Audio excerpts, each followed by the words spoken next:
সুদীপার সংসার 7 দিন রং তার ভরে যাবে তোমাদের মনে।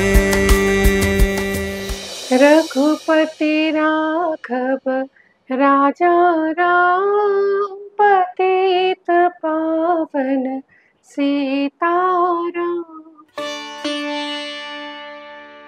ছেলেবেলা থেকে গান্ধীজিকে নিয়ে অনেক পড়েছি, অনেক রচনা একের পর এক সাল তারিখ মুখস্থ করতে থেকেছি, কিন্তু তার যে জীবন বোধ সেটা উপলব্ধি করতে পেরেছি অনেক পরে। এখনো হয়তো অনেকটা পথ চলা বাকি সেই রাস্তায়। এই রাস্তা দিয়ে হাঁটছিলাম একদিন, যেতে যেতে পথে পড়লো সবরমতী আশ্রম। গুজরাট গিয়েছিলাম সম্প্রতি, সে তো আপনাদের অজানা নয়, সেখানকার রেসিপিও শেয়ার করেছি আপনাদের সঙ্গে।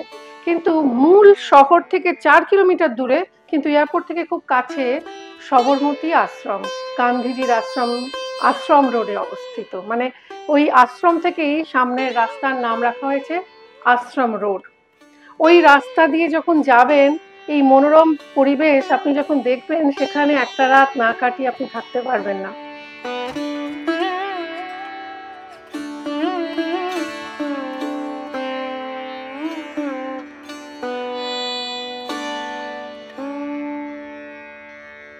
নমস্কার, আমি সুদীপা চ্যাটার্জি।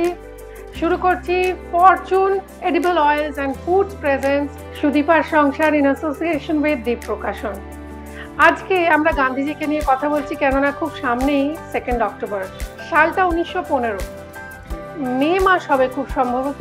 গান্ধীজি ফিরে এলেন দক্ষিণ আফ্রিকা থেকে এবং এসে আশ্রম প্রতিষ্ঠা করলেন। এই আশ্রমের জমি বাজাজ পরিবার থেকে দানপত্র করে দিয়ে দেওয়া হলো গান্ধীজির হাতে। তো এই সুন্দর পরিবেশে আমরা গিয়ে না মুগ্ধ হয়ে গেছি, মনোরম পরিবেশ, এবং চাইছিলাম আপনাদের জন্য খানিকটা তুলে আনি। দেখবেন গান্ধীজির সবরমতী আশ্রম, চলুন ঘুরে আসি। সুলতান আহমেদ শাহের নাম থেকে আহমেদাবাদ।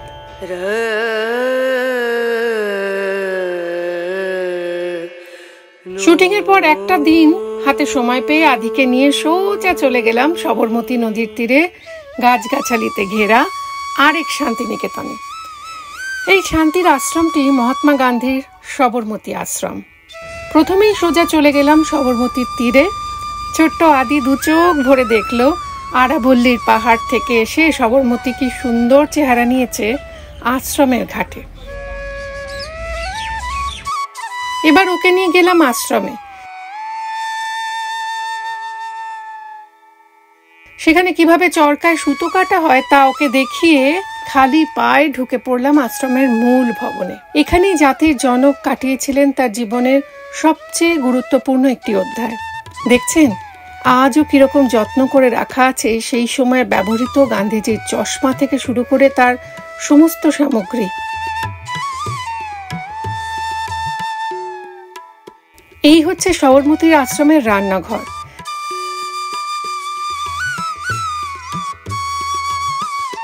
আর এইখানে দেওয়ালের গায়ের আলমারিতে রাখা আছে রান্নার বাসনপত্র, হাতা, অন্যান্য সবকিছু। কি সুন্দর মিষ্টি একটা হাওয়া খেলে বেড়াচ্ছে গোটা আশ্রম জুড়ে। পরের দিন বাড়ি ফেরার তাড়া না থাকলে একটা গোটা দিন কাটাতাম এখানে। হ্যাঁ, আপনিও চাইলে এখানে এসে কাটিয়ে যেতে পারেন কটা দিন।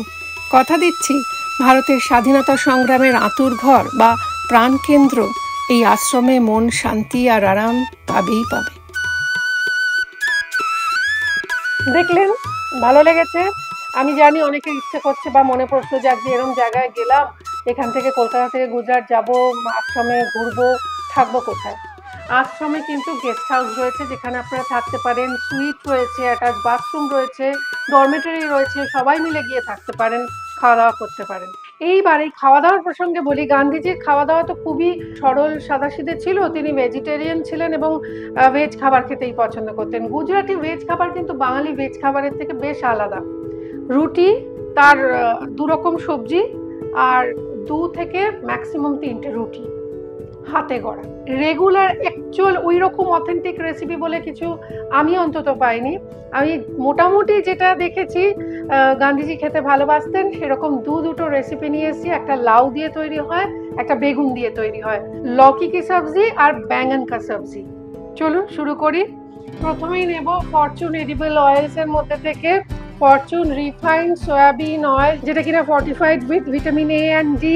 ফরচুনের প্রত্যেক 1 লিটারের মধ্যে আপনারা পেয়ে যাবেন 910 gram, which is quite high, probably highest. এবার আমরা সেই তেলই দেব 2 চামচ মতো সাদা তেল। এটার মধ্যে ফোড়ন দেব সর্ষে,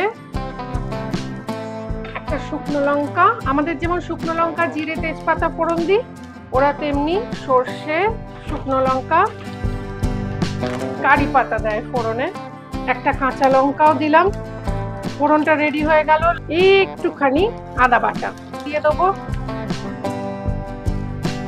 নিরামিষ রান্নাটা না সত্যি বাঙালিরা তো ভালো করেই, রাজস্থানীরাও ভালো করে, মারাঠিরা ভালো করে, ভারতবর্ষের সব প্রান্তে আলাদা আলাদা নিরামিষ। লাউটা দিয়ে দিলাম। এটা কচি লাউ এর সবচেয়ে ভালো হয়। এর মধ্যে দেব আমরা লাউটা যখন একটু নাড়াচাড়া করে নিয়েছি, একটু নুন। ওদের খাবারে কিন্তু এইটাই বাঙালিদের সঙ্গে মিল, ওরা কিন্তু চিনি দেয়। লাউ আমরা যেরকম চিনি দিই, ওরাও কিন্তু চিনি দেয় লাউটা ওতে। আমরা ব্যবহার করছি ফরচুনের রিফাইন্ড সুগার। গান্ধীজির সিম্পল জীবনযাত্রা ছিল, তো সিম্পলিসিটিতে উনি খুব বিশ্বাস করতেন বলে। খাবারের মশলাগুলোও ছিল কিন্তু সহজ পাচ্য এবং সিম্পল। যেমন জিরে গুঁড়ো, একটু ধনে গুঁড়ো,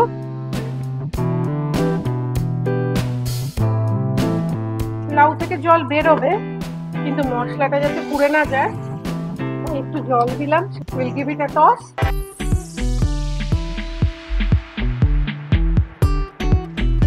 আমরা এর মধ্যে দেব ফ্যাটানো টক দই। এটা পেটটাকে ঠান্ডাও রাখবে, শরীরকে ঠান্ডা রাখবে। তবে সবরমতীর হাওয়া ও হো হো বারবার আমাদের গঙ্গার কথা মনে করিয়ে দিচ্ছিল।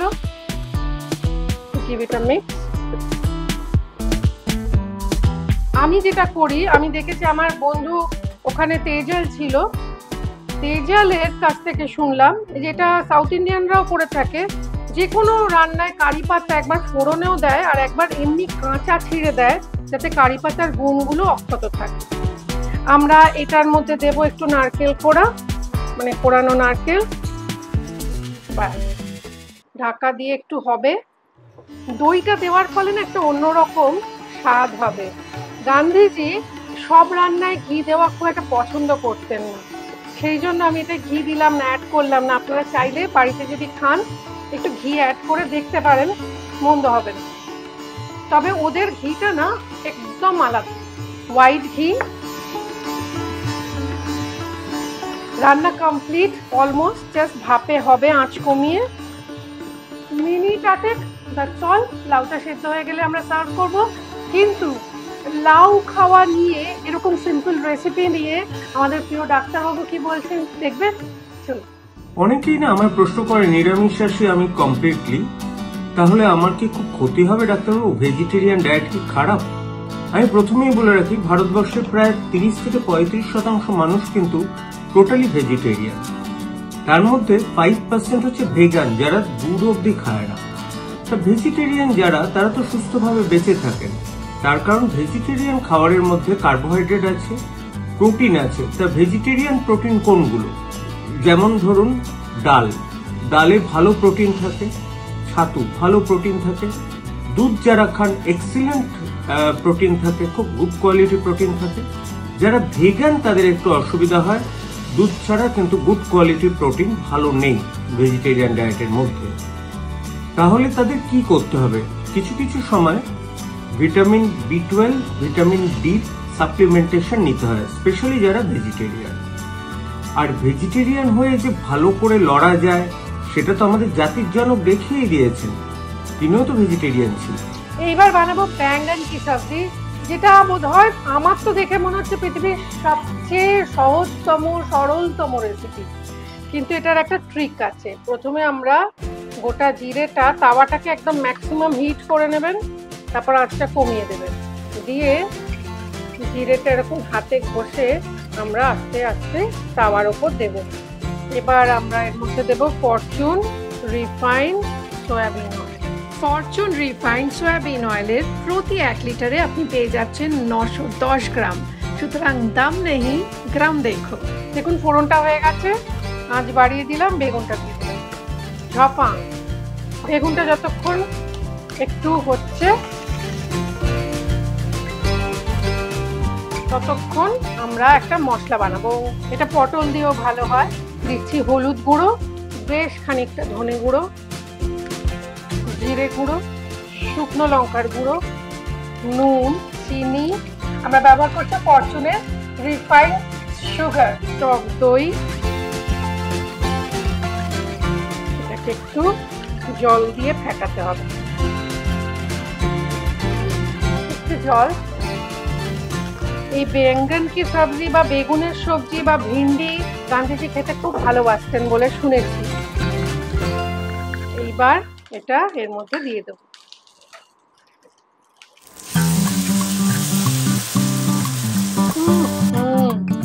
এই যে গন্ধটা, আপনি যেই দইটা এর মধ্যে দেবেন একটা অপূর্ব সুন্দর গন্ধ আসবে নাকে।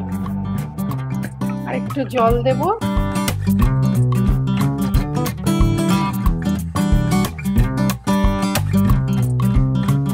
এটা ঢাকা দিলাম মিনিট 3 জন্য, 8 মিনিট।